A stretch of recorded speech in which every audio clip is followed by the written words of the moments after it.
Rain lashed against the windows of the LNER train as it sped through the English countryside. Inside, the fluorescent lights hummed above tired commuters, their eyes fixed on screens or buried in books. Some murmured conversations about the morning commute. Others were lost in thought, unaware that in the next few minutes, their ordinary day would shatter. At the far end of carriage 7, a man in a dark hoodie moved with deliberate calm, the hood hiding most of his face. His knuckles whitened around the handle of a gleaming blade, glinting in the sterile overhead light. No one noticed him yet. Not the young woman scrolling through her phone. Not the elderly man dozing with a newspaper folded across his lap. Not the teenager nervously tapping a game controller. The quiet was deceptive. The lull before a storm.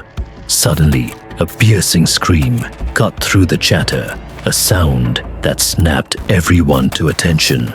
People turned, eyes wide with terror, as the attacker lunged. Chaos erupted in slow motion. A woman's cry echoed as he struck, the blade flashing. Commuters scrambled, overturned bags, spilled coffee, metal crumpling under frantic feet. The scent of fear mingled with the faint metallic tang of blood. Emily Langford, a nurse on her way to Cambridge, froze for half a heartbeat, the scene impossible to comprehend. Her instincts kicked in.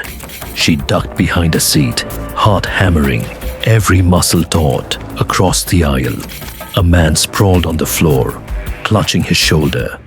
Another commuter pressed his hands over his neck, the terror in his eyes reflected in every person nearby.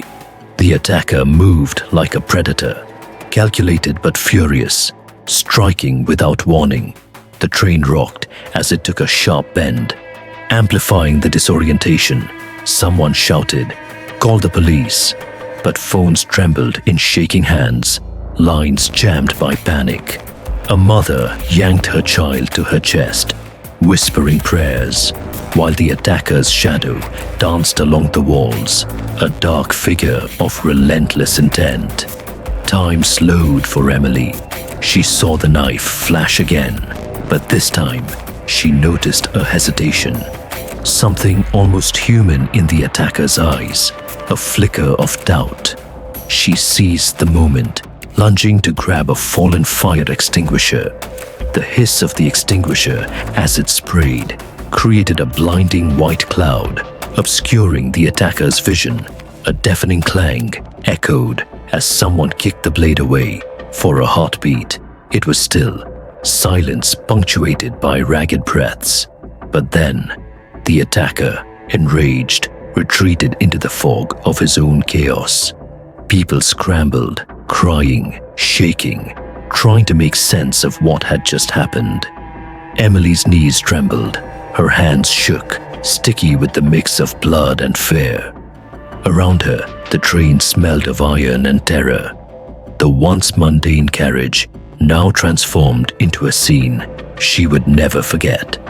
Through the haze, Emily caught sight of a small act of courage. A teenage boy shielding a fallen woman. A middle-aged man pressing pressure on a wound to slow the bleeding. A young couple locking arms to block the attacker's path. Every person's survival instinct collided in a whirlwind of motion, despair, and hope.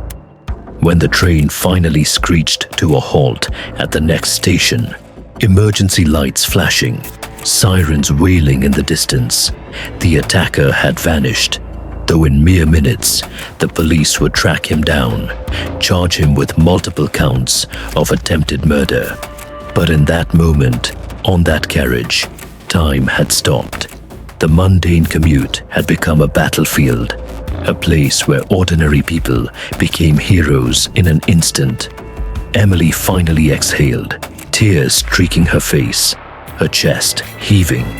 She looked around at the faces etched with shock, some pale, some broken, some frozen in disbelief.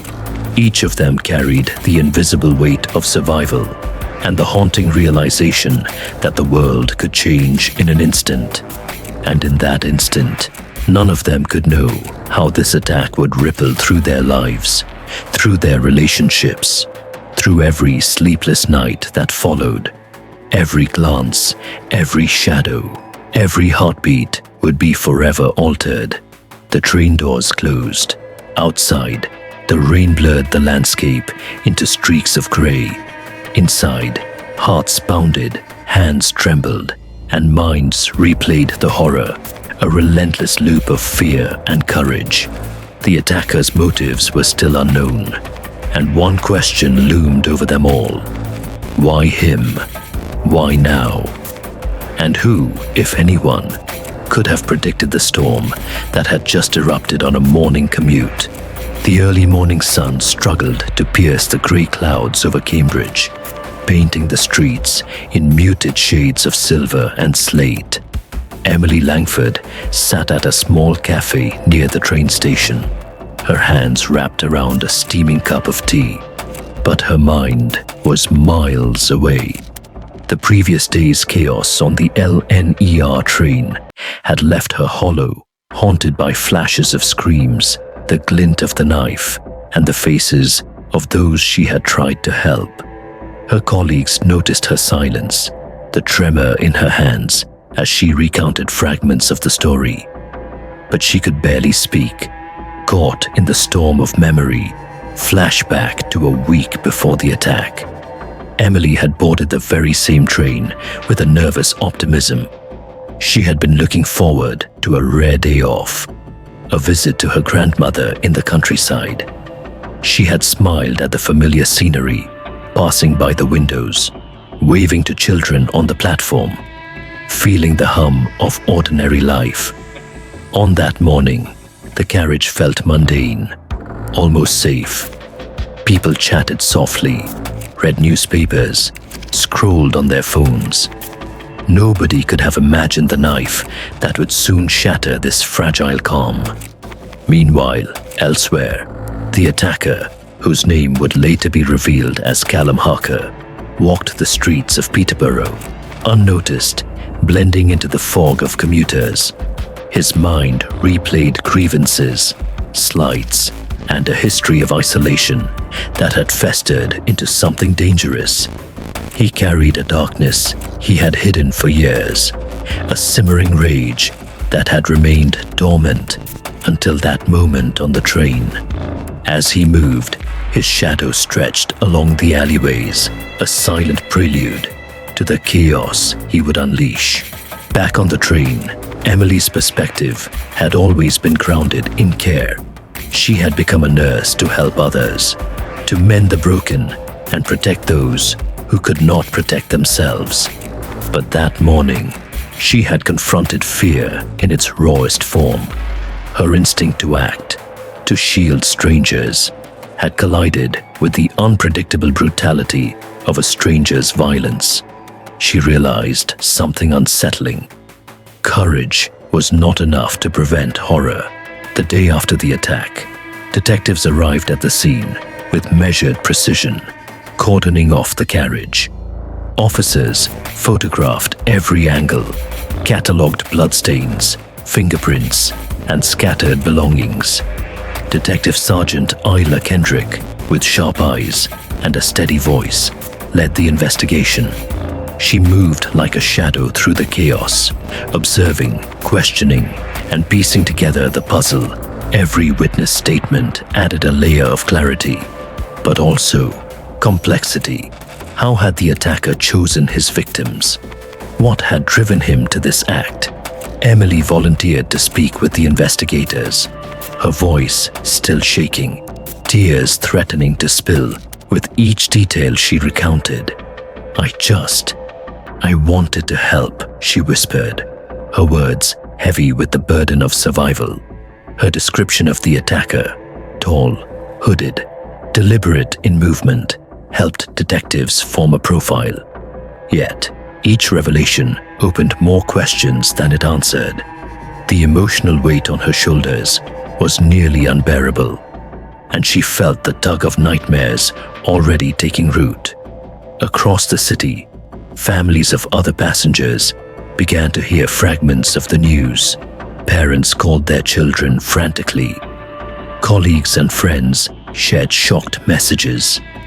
Everyone was searching for meaning in a senseless act, trying to reconcile the ordinariness of the morning with the extraordinary violence that had erupted. The world felt smaller, darker, more fragile. At home that evening, Emily stared at her reflection in the mirror, seeing a face she barely recognized, the subtle tremor in her hands, the wide-eyed wariness in her gaze, and the ache in her chest, all evidence of an invisible wound. She remembered the teenage boy shielding the woman behind him, the man pressing on a bleeding shoulder, the small human acts that had kept panic from consuming everyone completely. But the question lingered. Why did this happen? Why had a single train carriage become a battlefield? Meanwhile, Callum Harker remained elusive. Social media speculation swirled. Faces, rumors, motives, but the truth was obscured. He moved like a ghost in the city, hiding in plain sight, waiting for the investigation to inch closer. Within him, the storm that had erupted on the train lingered, unpredictable and dangerous. Detectives would soon discover the complexity of his mind, the tangled web of past grievances, silent resentments, and festering rage that had brought him to this point. Emily's life, once anchored in routine and care, had shifted irreversibly. Every sound, the distant siren, a clatter on the street, the sudden movement of strangers, triggered a visceral memory of the train. Her courage had been tested, her instincts sharpened, yet fear shadowed every decision. As she prepared to confront the aftermath, she realized that surviving the attack was only the first step. The world outside was still moving, but for her, and for every person on that train, the landscape of safety, trust, and ordinary life had changed forever. Detective Sergeant Isla Kendrick walked into the station's evidence room, the fluorescent lights flickering overhead. Rows of photographs, passenger manifests, and fragments of shattered lives covered the walls and tables. Each detail of the train attack had been meticulously documented. The overturned seats, the bloodied handrails, the scattered belongings of strangers who had faced terror together. She ran her fingers over the images of Emily Langford and the teenage boy who had shielded the elderly woman. Each photograph whispered stories of fear, courage, and survival. Kendrick felt a tight knot in her chest. The public wanted answers, but the answers were hidden in shadows. Meanwhile, social media was a storm of speculation. Video clips from the carriage had circulated, showing panicked commuters, overturned luggage, and flashes of a dark figure. Friends and family of victims shared frantic posts, some desperate for answers, others mourning in advance. Callum Harker's name did not appear yet, but theories ran wild. Was it terrorism, a random act of madness, or something far more personal? The uncertainty gnawed at everyone, twisting fear into obsession. Detectives retraced every step of the attacker. CCTV footage from the station revealed a tall man in a hoodie, hands shoved into pockets, eyes scanning the platform like a predator studying prey. He moved with deliberate calm, blending into commuters. Yet every frame hinted at an underlying tension. Kendrick zoomed in on his face, half hidden in shadow. But it was enough to confirm what they feared. He was methodical, calculated, and not acting out of impulse. Back at the hospital, Emily spoke with a trauma counselor, hands trembling over her teacup once more. The counselor's calm voice guided her through the storm in her mind. But Emily could not shake the memory of the blade, the screams, the fleeting choices that had separated life from death. She realized her fear had shifted. It was no longer just about surviving. It was about understanding why someone could bring such destruction into ordinary life. As the investigation unfolded, more details emerged about the passengers. The teenage boy, Daniel Morton, had acted without thinking, shielding a woman twice his age. A commuter named Sarah Pritchard had fought to stop the attacker, sustaining a cut across her arm in the process. Every story painted a tapestry of ordinary people suddenly forced to confront horror. Kendrick knew these accounts were critical, not just for evidence, but for understanding the human element in the tragedy. Detective Kendrick and her team began piecing together a psychological profile. Callum Harker was not random. He had simmered in isolation, bitterness, and resentment. Interviews with neighbors and colleagues revealed a man who had been dismissed, underestimated, and quietly furious with the world. The profile suggested meticulous planning, careful observation, and a deeply personal obsession with control. Every detail sharpened the sense of urgency. If they didn't act fast, the danger could escalate again. Across the city, the public began to panic. Train commuters glanced over their shoulders, hearts hammering with every clatter of metal wheels on tracks parents held children tighter. News outlets ran continuous coverage, showing shaky footage from the carriage, interviews with the injured, and the growing police hunt. Anxiety rippled outward like invisible waves, touching everyone, even those who had never set foot on that train. Emily, meanwhile, began connecting with fellow passengers through an online support group. They shared memories, fears, and gratitude for those who had acted bravely. Daniel, the teenage boy, recounted the moments when instinct had overridden terror. Sarah, the commuter with the cut arm, described the surreal clarity of defending others. Each story reinforced the idea that courage often emerges in the unlikeliest of moments, and that trauma, while terrifying, could also create unexpected bonds. Kendrick felt the clock pressing against her. Leads pointed to several potential locations Harker could hide, but every tip seemed to evaporate into the city fog. Each passing hour increased the stakes. Victims and witnesses needed answers. The public demanded justice. The attacker remained a shadow, methodical and patient. The city had shifted into a new rhythm, one of anxiety, vigilance, and the uneasy knowledge that danger could strike again at any moment. That night, Kendrick stared at the city skyline from her office window, hands pressed against the glass. Somewhere below, Callum Harker was walking through the streets, invisible but lethal. Somewhere inside him, the storm from the train still raged. Kendrick knew that the next confrontation would come, but neither she nor the city knew when, or if anyone would be truly ready.